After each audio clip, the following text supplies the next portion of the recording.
to stand for religious liberty, who says church is essential and that church is more important than the Planned Parenthood down the street. That church is more important than the marijuana distribution center down the street. That church is more important than BLM Incorporated rioting and looting going down the street. That is who the president stands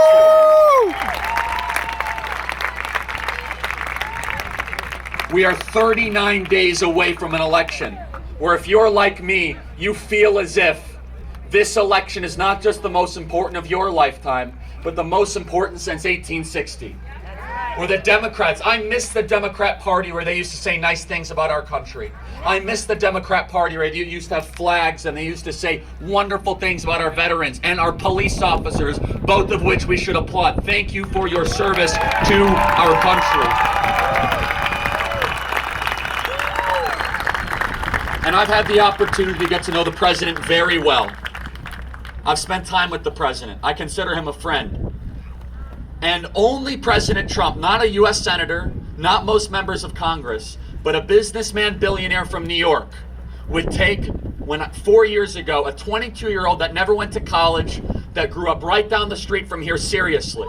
Because for President Trump, he considers all of you way more important than the experts that have been wrong about everything the last 30 years in our country. When he does his rallies, he's listening to what you're saying. When he does his events, he's hearing the wants, the needs, the concerns, and the anxieties. You see, President Trump is an embodiment of all of your worries about a decaying country. And boy, did they want to stop him. The moment he won that surprise election and we rose up in record numbers. And that was one of the most beautiful nights in 2016. Let me just say, when we win again, it will be the sweetest night that I have ever lived in my life. Because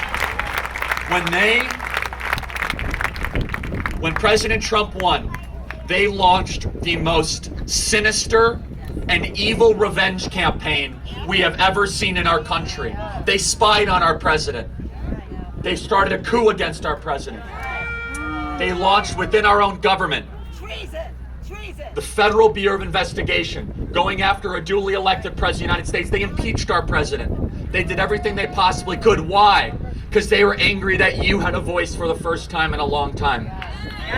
They were angry that you might actually understand the deep fraud that exists in Washington, D.C., that the loud billionaire from New York, who used to be part of the ruling class, who used to be friends with all of these people, who used to be part of the elite social circles of New York, who had more money than probably this entire rally put together, he put all of that and sacrificed it and said, none of that matters. None of it does.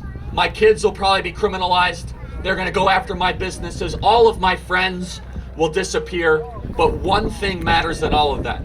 Our country matters more than all of that. Woo!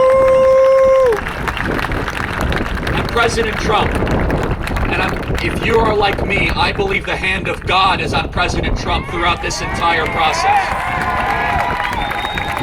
As he travels the country, does 4 events a day, negotiating Middle East peace, rebuilding the American economy, and as if it wasn't hard enough, the Chinese Communist Party launched an epidemiological Pearl Harbor on us. We should never forget what the Chinese did to us, everybody. What they did to us was evil, and they must be held accountable for the virus that they inflicted on our country. Bring the jobs back!